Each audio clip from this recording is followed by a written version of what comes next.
person that we call the Australian bush people. I mean, the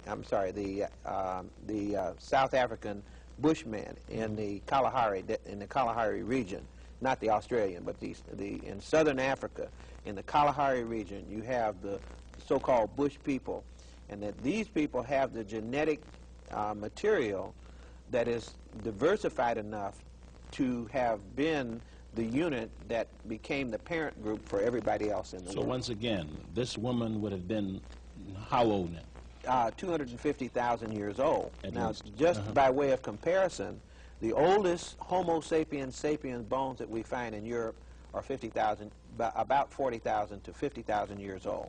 This is the Grimaldi skeletons that were found in the Grimaldi cave. So you have the African, how long ago now? You have the African at least 200,000 years before they moved to the European continent. And the European comes on the scene when? Well, the African comes on the scene in Europe approximately 50,000 years ago. In other words, the first European was an African too, and is still an African. It's just an African who has changed. And once again, what happened to that African once he got to Europe? Well, you had several ice ages and a change in environment, and the theory is that the change in environment, and especially the ice age part of it, being cut off from the African continent, having a completely different environment with respect to diet and climate and all those things, resulted over a 20,000 year period in physical changes, genetic mutations to adapt to that particular environment,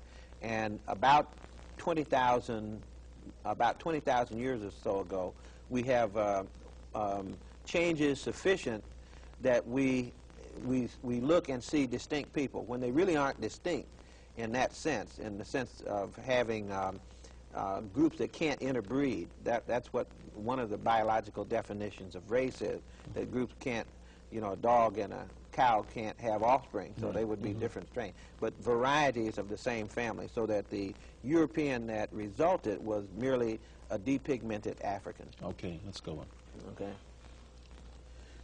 Okay, if you notice, all these fossils that I was talking about, and this is just a sample of some of them, are located in Africa, mainly in the same place. They all are located with their center around Lake Victoria or Lake Nyanza. And so you'll see that they're in Ethiopia, they're in Tanzania, they're in Uganda, down in Mozambique, and so forth. These are the places, but mostly in Kenya and Tanzania. These are the richest fossil finds. But I'm trying to show that they're tightly packed together in one place, and that's all of the types are generally, you would say that they had their home in the equatorial region of Africa. And then later they moved northward down the Nile Valley. Remember, the Nile is about 4,000 miles long. And so that was literally a highway down which these populations over various times migrated. At least 3 of them migrated far enough to leave the African continent. Okay. Okay, so far what we've talked about is the deformation of African people and examples of that. Then we've talked about the origin of the human family, which brings us to really what is the most important part, because early man, let's say early man and modern man being found in Africa by itself has very little meaning for most of the things that we're concerned about, which has to do with what some people call civilized behavior. So what we want to know, though, is when did human beings begin to develop high civilizations, and who were these human beings that did that?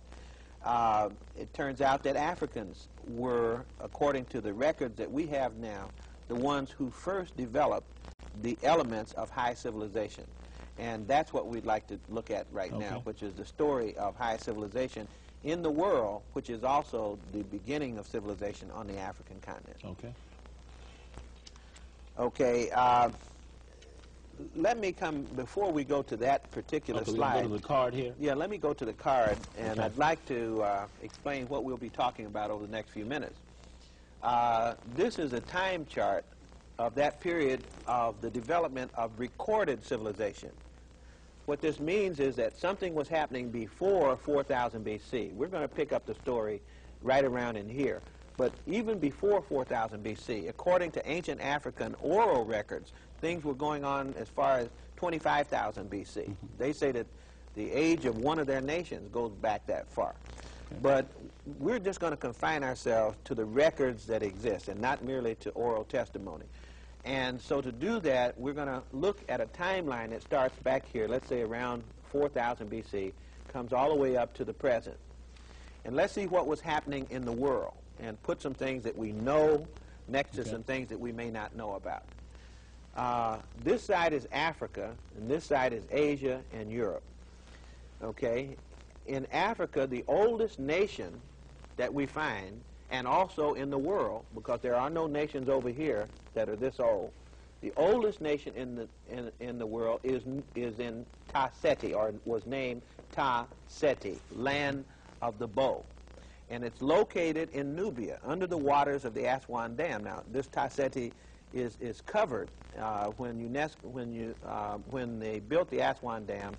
United Nations Educational and Cultural Organization, with the cooperation of the United States and several other nations, rescued the artifacts by digging in the graves and everything, and pulled up bodies and pottery and what have you, enabling us to discover that long before Egypt, or Kemet, long before Kemet, which starts as a nation here, long before Kemet, you had another nation, Nubia, which is the parent of Kemet. So that 3500 BC to about 3100 BC, you had Kemet in operation. And the physical description of the kings of Ta Seti, the physical description of them, is that they are tall and that they have Negroid appearance. Their bodies were found. And they were located in Nubia, which has always been the home of black African population. And the Nubians still exist? Nubians still exist. Would you describe them for us? You were in Egypt recently. Probably the darkest people in Africa are Nubians, anywhere on the continent. Even when you go down into southern Africa, they become more brown-skinned. But when you get to that part of Kenya, in parts of Ethiopia, but especially in Nubia, you have a very, very dark population. And they created what now? This is Ta Seti. Everything, all the evidence shows that that was the population of Ta Seti. Which is older than Which is Egypt. older than Egypt. Okay, go ahead. Okay, now we have Egypt, 3100 BC, and we have 12 dynasties. These are 12 families.